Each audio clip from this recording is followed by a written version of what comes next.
we'd like to express our joy at the fact that you have come to this place in this way, meaning that you have come here in order to study the principles of Buddhism and to train yourselves in meditation. We are pleased by two kinds of benefits which should come from this. First of all, you will all personally benefit from this study and training. And then second, this will be of use in developing the human world towards peace and happiness.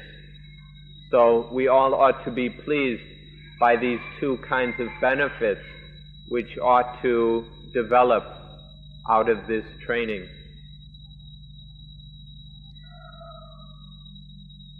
At this beginning stage, we ought to be careful to understand the following truth: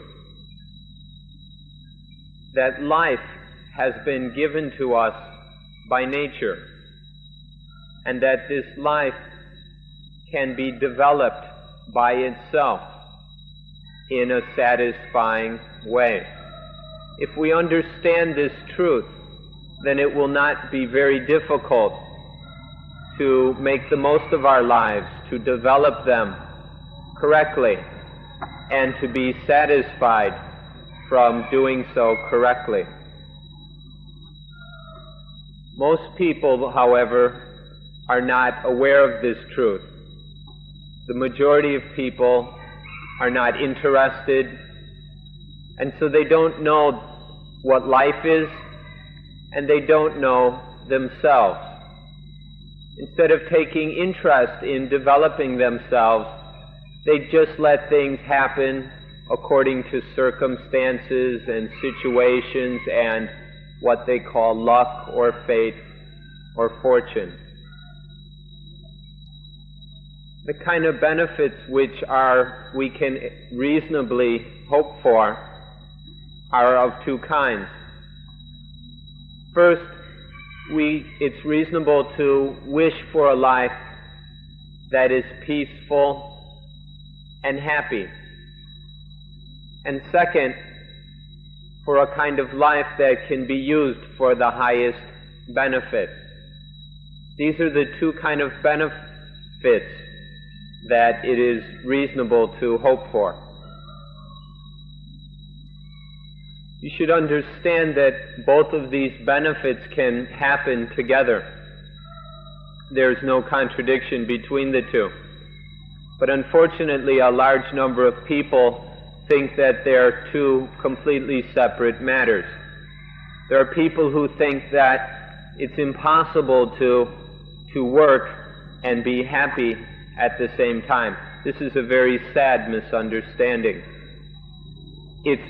If we understand the truth, however, it's easy to find how that in doing our work, in doing our duty, in doing things that are of benefit, we can also be very happy at exactly the same time.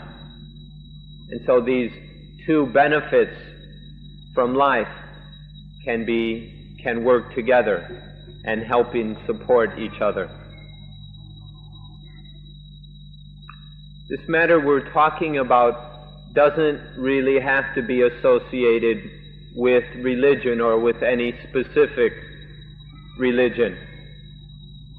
We can just say that it's something that happens naturally according to natural principles and the law of nature.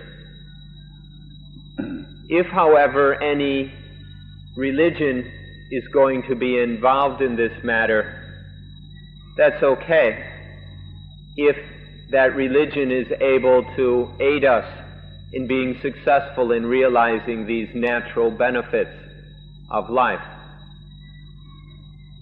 However, it's just as easy to say that it all depends on natural laws, and then we don't have to make a big issue about this religion or that religion.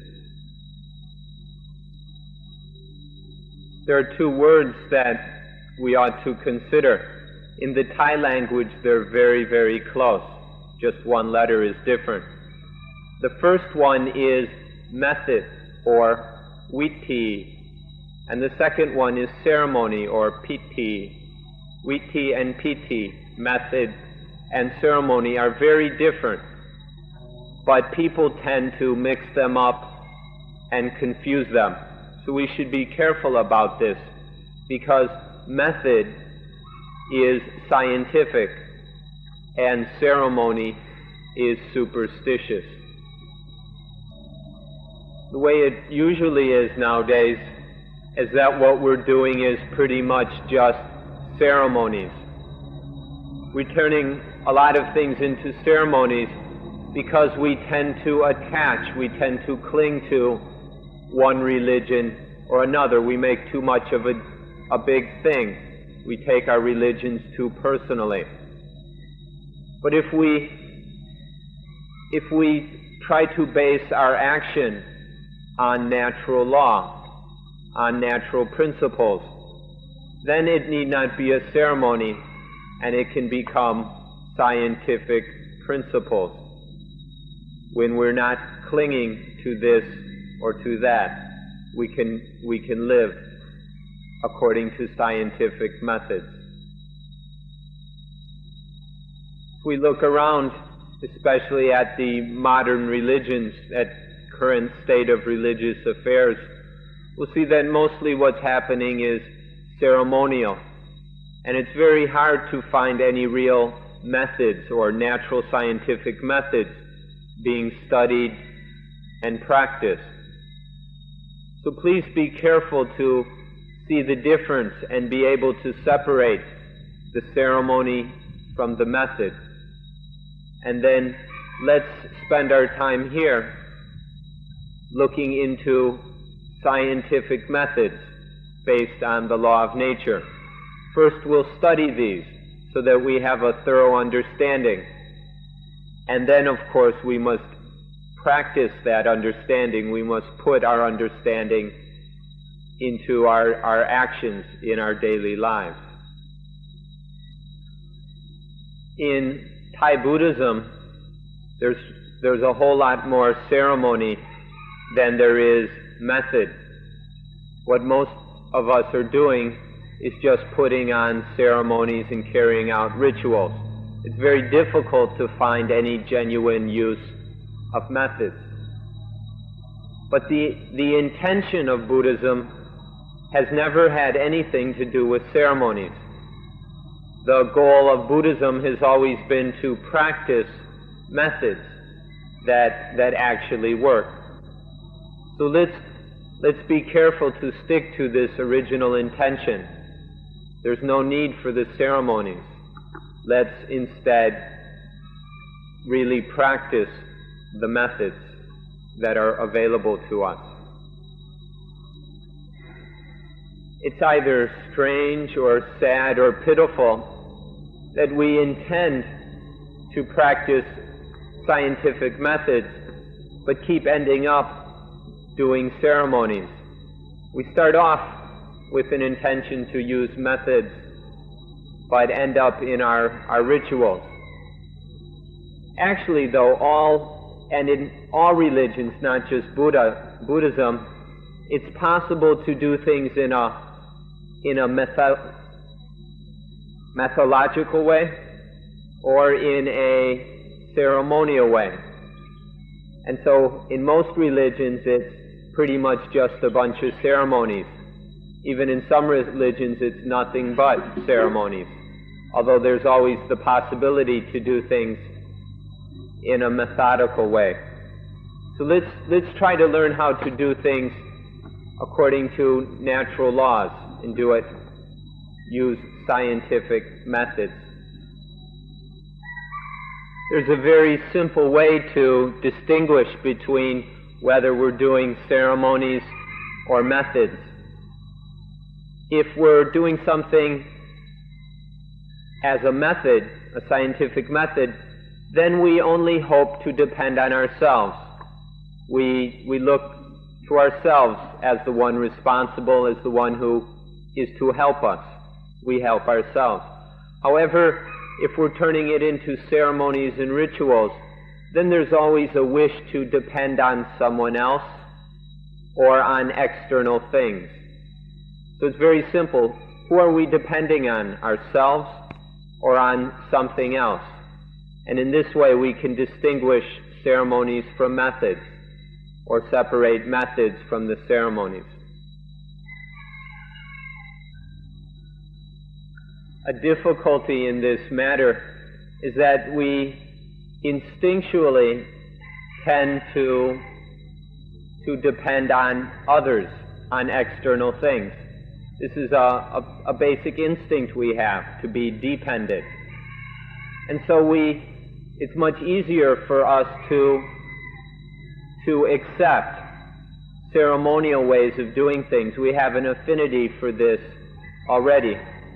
So we need to be very careful to avoid just falling into the instinct, our habits, and just going along with these instincts. If we're careful, then we can begin to do things methodically rather than ceremonially, and learn to depend on ourselves. Otherwise, we just blow hot and cold, go up and down, or are all over the place, just following our instinctual urges and tendencies. We need to learn to regulate, or to have some self-control over our awareness, over our feelings, in order that we can do things as method instead of ceremony. Another thing is that words can often be vague, ambiguous, and uncertain. And so then in religion, if we talk about depending on the highest thing, the supreme thing, no matter what we call it, when we talk about this supreme thing, we can understand it both as something external and something internal. And so we need to be careful to depend on a supreme thing that is within us. For example, in Buddhism, we say that Dhamma is the highest thing. And Dhamma is something within ourselves. And so we must use this internal Dhamma that we can find within ourselves if our practice is going to be a method. If we want to look at this a bit scientifically, if we talk about Dhamma, we can, especially the Dhamma inside ourselves, then the most scientific way to look at it is that Dhamma is the duty or the function that allows us to survive. The duty, the function that through which we survive, by which we are saved. This is Dhamma. This is the highest thing, duty. And it is something we find inside. You can't find it outside. This is the highest thing, this Dhamma. If we don't do it, there's no way that we can survive, and there's no way we can be saved. And if we don't do it, there's nothing outside of us, even the highest thing outside of us, any high, supreme, external thing won't be able to save us if we don't do our duty. But as soon as we do the duty, the necessary function, then that becomes the highest thing, becomes Dhamma, and we can survive, and we are saved. In Buddhism, we hold to a very fundamental principle that if we do not do our duty, all the angels, celestial beings, and gods and so on will be powerless to help us. If we don't do our duty, none of these heavenly, celestial gods and powers can do anything for us. So this is the fundamental meaning of Dhamma. that we must go into very carefully in order to see clearly, and then through our personal understanding of it, practice it scientifically. Now, we're not talking about these things as Buddhist principles. We're not trying to suggest to them or claim them as Buddhist. Rather, we're talking about them as natural principles. This duty is a duty according to the law of nature. This is all a matter of nature, and the law of nature, and our duty according to that law of nature. We don't have to specify any certain religion. If we want to call it a religion, we could just call it the religion of nature, or natural religion. The religion of nature, the law of nature, and the duty that needs to be done in line with the law of nature. So it's all very natural. We don't have to talk about this religion or that religion. We just need to understand these natural principles and live accordingly. This whole matter is a matter of nature. And when we talk about, and Dhamma, this Dhamma we're talking about is all a natural matter. There are four basic meanings or aspects of the word Dhamma that we'd like to advise you about. The first meaning of Dhamma is nature. The second is the law of nature, the natural law. And then third is the duty to be done in line with the law of nature. And fourth is the benefit that comes from doing that duty correctly, according to natural law.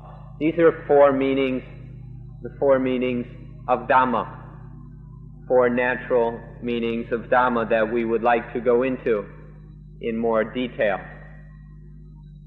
It's just a coincidence that the central teachings of Buddhism are also based on natural principles. That the main teachings of Buddhism are about nature, the law of nature, the duty to be done in line with natural law, and the benefits or the results of doing that duty. It's just a coincidence that Buddhism coincides with these natural principles, whether we talk about the Four Noble Truths or dependent origination or any of the other central core teachings. It's a natural matter. So we'd like to go into this further and discuss these various meanings of the word Dhamma, these various aspects of nature. Once we've talked about the general meaning of the meanings of the word Dhamma, to establish a basic understanding, then we need to talk about the basic Dhamma that we need to have, that we must have, in order to realize the purpose of our lives.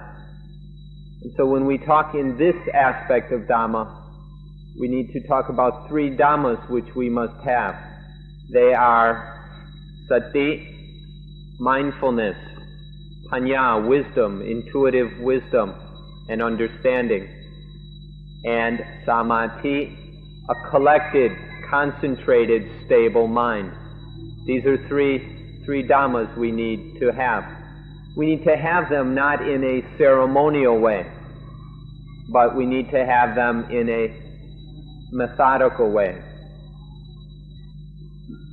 The Dhamma that is mindfulness, the Dhamma that is intuitive wisdom, the Dhamma that is concentration, all of these can be talked about on different levels and in great detail. But we'd like to express to you in advance that these three Dhammas, these three things, must be used whenever we meet any external or surrounding thing. Whenever we come up against something in the world, in our environment, any of the many things, we must have mindfulness, sati, intuitive wisdom, panya, and a collected, concentrated mind, samadhi.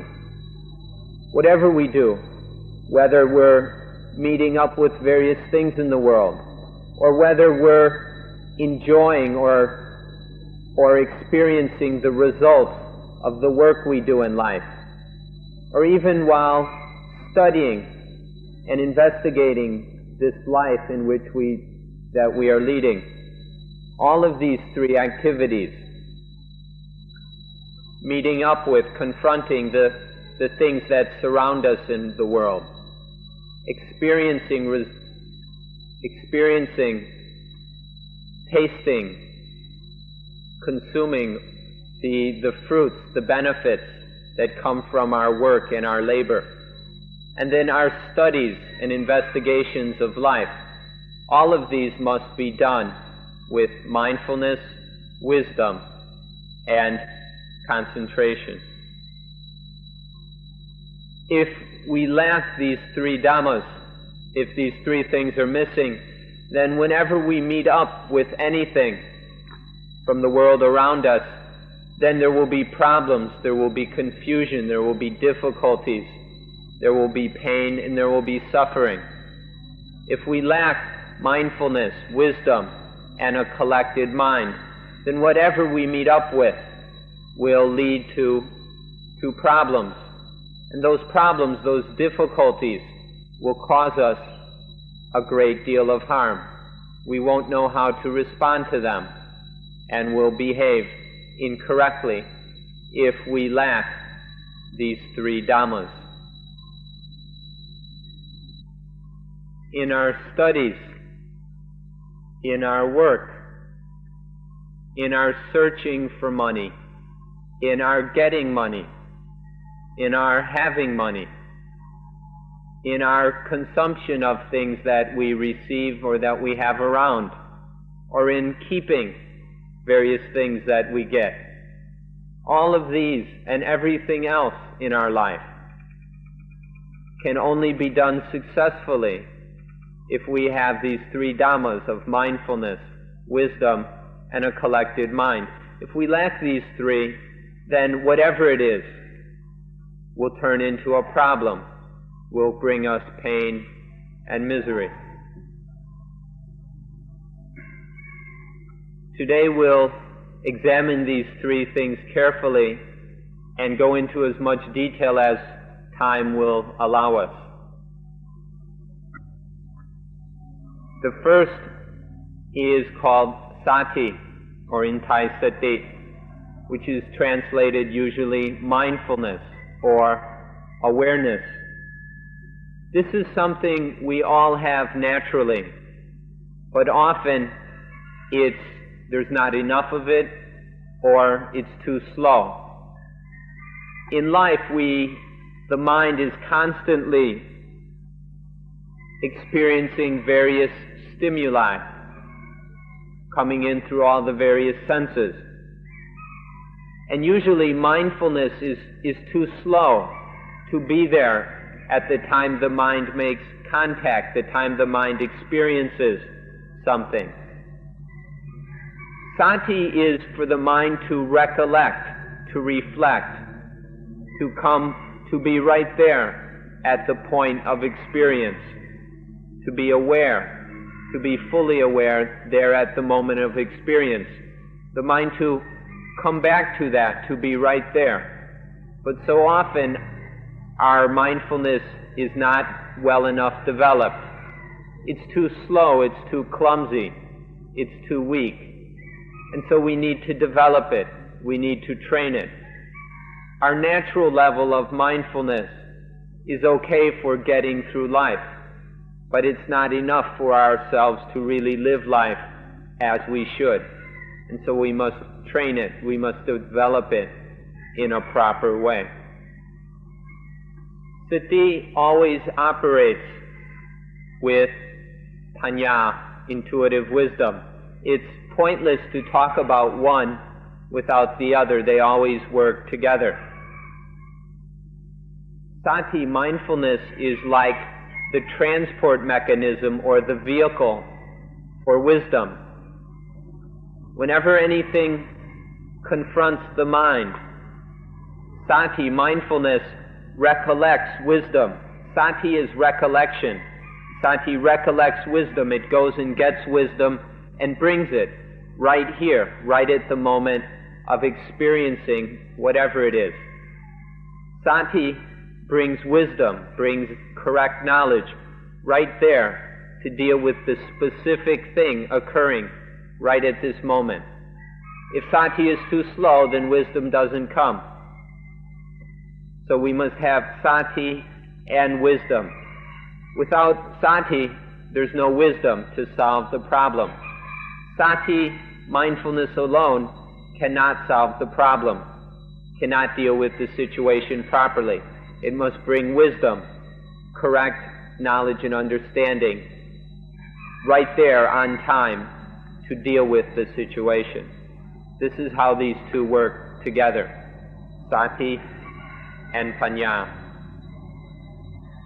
It's just as if we had a very powerful weapon, but without Sati, we can't bring the weapon into play, and so it's useless. But if we have sufficient, strong enough, quick enough mindfulness, then it can recollect the weapon and then bring the weapon into action in order to deal with the situation. Sati, mindfulness, is an immediate awareness, an instantaneous awareness of this situation, of whatever is happening with the mind, for the mind, in the mind. And then when there is this Sati quick enough, right on time, then it can recollect, it can retrieve wisdom. Now Sati must be able to select the correct wisdom, the appropriate wisdom for the specific situation. Wisdom is very broad. It includes knowledge of many things from various angles. Sati must choose just the right wisdom to bring to the situation in order to deal specifically with what's taking place. So mindfulness must be instantaneous, immediate. It must be very quick. It must be able to recollect wisdom and choose the proper wisdom. Then that Sati is correct. It must be fast. It must be correct, able to retrieve the correct wisdom needed for the situation.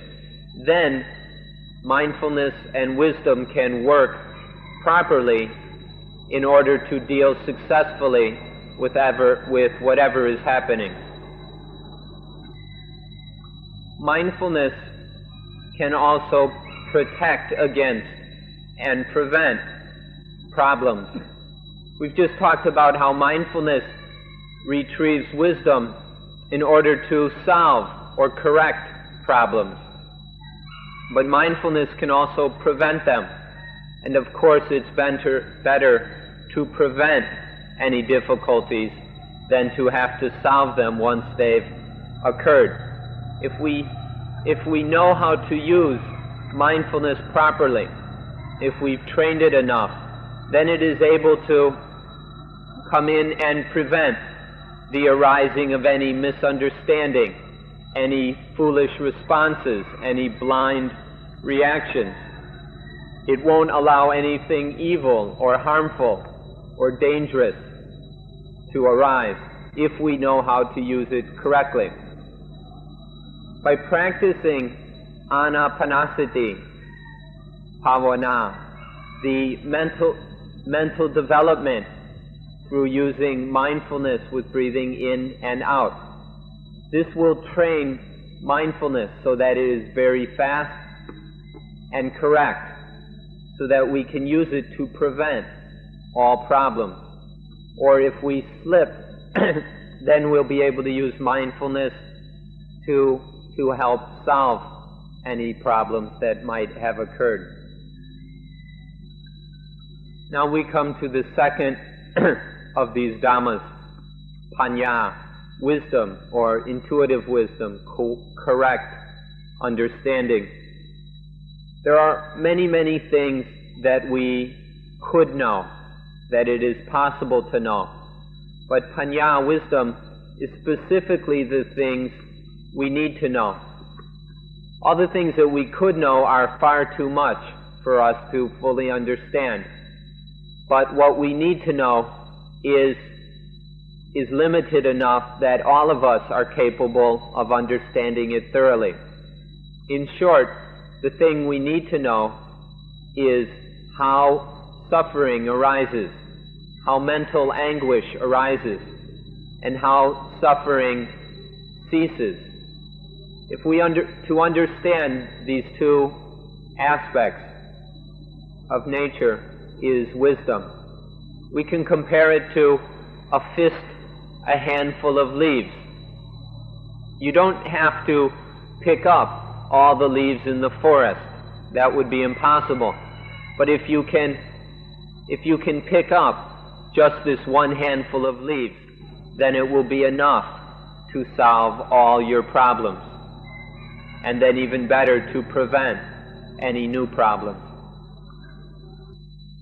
This knowledge we've just mentioned is truth. We call it the truth. Now this kind of knowledge, this truth that we're talking about, must be correct. It must be right. There's a lot of knowledge around that is incorrect or useless. It doesn't serve any benefit. For knowledge to be wisdom, it must be correct. And by correct, that means it has to be able to solve the problem of suffering. There's this very deep and profound experience troubling us, and we call it suffering. If knowledge is correct, it must be able to understand and solve this problem. Then it can be called wisdom, or correct knowledge, correct understanding. In the Buddha's language, he used the word sama, which means correct, right. If it's not right, then it doesn't do us any good, and it's not really true. It may seem true, but to be true, it must help us to deal with the fundamental problem of our lives. Then it's right knowledge. Then it's wisdom. Whether we're talking about the Four Noble Truths or dependent origination, this is the heart of wisdom, because this deals with the reality of this suffering, how it arises and how it ceases. And that's all we need to know. Having this correct wisdom, understanding this truth correctly, has the highest benefit. It is tremendously beneficial for our lives, because when we have this wisdom, then we will never again become slaves to the things we call good and bad. Without this wisdom, we're always getting stuck to, getting trapped by, cornered by, and led around by what we call good and what we call bad. Good and bad is the original duality. It's the basic duality from which all the other dualisms spring.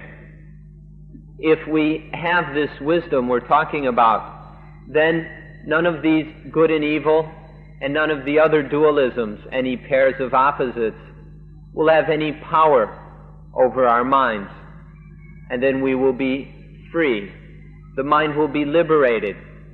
It will be freed from everything that is disturbing it. This is the tremendous benefit that comes from developing this correct wisdom. For those of you who are Christian, please think back to a place in the first chapter of Genesis, way back at the beginning of the Bible. There's one single sentence where God gives a very direct teaching or commandment to Adam and Eve. In one sentence, God commanded Adam and Eve not to eat from the fruit of the tree of the knowledge of good and evil. God said, don't eat that fruit that will lead to the knowledge about good and evil. This first commandment, the first time that God spoke directly to man, is exactly the same as the fundamental understanding of Buddhism. Do not fall under the influence or the power of good and evil. As soon as we become influenced by good and evil, we get trapped and it brings suffering. Unfortunately, Christians aren't interested in this first commandment of God. They show much more interest in the words of Jesus Christ, which are of a lesser or lower nature or importance. We ask that you give special attention, though, to this first commandment of God, because this is the pinnacle of wisdom. This one sentence expresses the supreme wisdom. As soon as we get trapped by good and evil, as soon as we cling to it, as soon as we believe that this is good and that is evil, then we're trapped. We get locked up in a prison of suffering. If we understand what God commanded and practice accordingly, then we will be freed. And so please give this careful attention, especially if those of you who consider yourself Christians. When we have developed, collected, gathered enough understanding, enough wisdom, it's like we store up wisdom. When we've stored up sufficient wisdom of genuine, correct understanding, then sati, mindfulness, can retrieve that wisdom to be used in specific circumstances as is needed. Sati comes and gets the right amount or the right kind of wisdom to deal with whatever situation is happening. So sati and panya, wisdom, work together like this. Now, wisdom means the entire collection of our understanding, which is much more than ever needs to be used in one specific situation. The specific aspect or the specific knowledge that is retrieved by mindfulness and then applied to a specific situation, a specific event or experience within the mind, that specific wisdom we call sampajanya. We can call it, sometimes it's called clear comprehension, meaning to fully understand the exact situation here. Or we can call it wisdom in action, or applied wisdom. So there's mindfulness, there's our collected wisdom, and then there's the application to a specific situation of that wisdom, which we call sampajanya. Sampajanya is a word derived from the word panya, wisdom, and it means applied wisdom, wisdom in action. We should understand how this works in order that we can derive the fullest benefits from this natural principle about the mind. Now we come to the third Dhamma, which is samadhi. This is often translated concentration, but be very, very careful to listen to the explanation. It can also be translated collectiveness. This is something, collectedness. This is something that exists naturally. It's instinctive in all sentient beings. You can see this, that as soon as we intend to do anything, the mind will have a degree of concentration on doing that thing, say to shoot a gun, or to pick up a stone and throw it, or even brush our teeth. There will be a degree of naturally arising concentration involved. But this instinctual samadhi is not enough. It's not strong enough.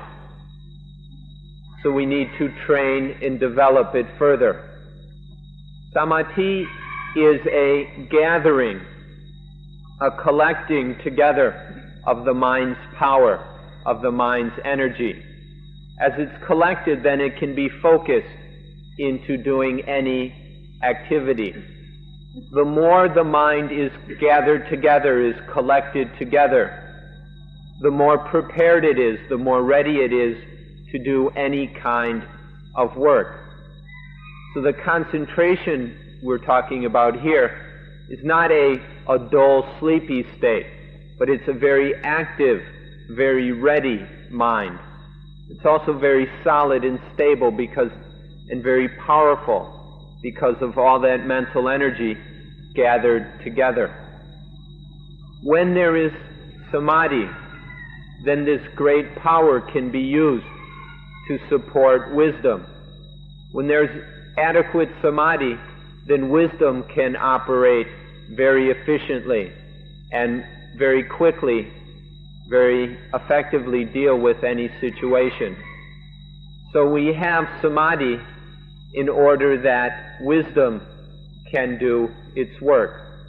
We train and develop the mind's ability to gather itself together, to collect up its power, so that it's very active and completely ready to do anything. So whether we use this through training the mind properly, the mind will always have samadhi, whether to support wisdom as wisdom performs its duty, or just for the mind all by itself to have a level of alertness, activeness, and strength. This is the role of samadhi. Another advantage of samadhi is that it can bring instant happiness. It can bring immediate happiness. Whenever you're feeling unhappy, whenever you need some joy, then just bring the mind into a state of samadhi, and then there will be joy. Just by use samadhi to clear the mind of any harmful or foul moods or emotions or feelings. Just chase them away. Chase any bad or evil thoughts away. Any thoughts, any moods, any emotions that are causing us pain or suffering can be chased away by samadhi, and then there will be instant joy. This joy is another advantage of samadhi, and we can learn to do this whenever we need to. This joy, this happiness is very useful. It can be an aid to the development of wisdom. Once there is a calm joy in the mind, it will support our development of wisdom. And then as wisdom grows, we are more and more able to solve all the problems of life. So please understand how these three dhammas work. If we learn to develop them, train them correctly, then they will be able to solve any difficulties that occur in our lives. So sati, mindfulness, panya, wisdom, and samadhi, collectedness of mind. All three of these together can work together. They form a team.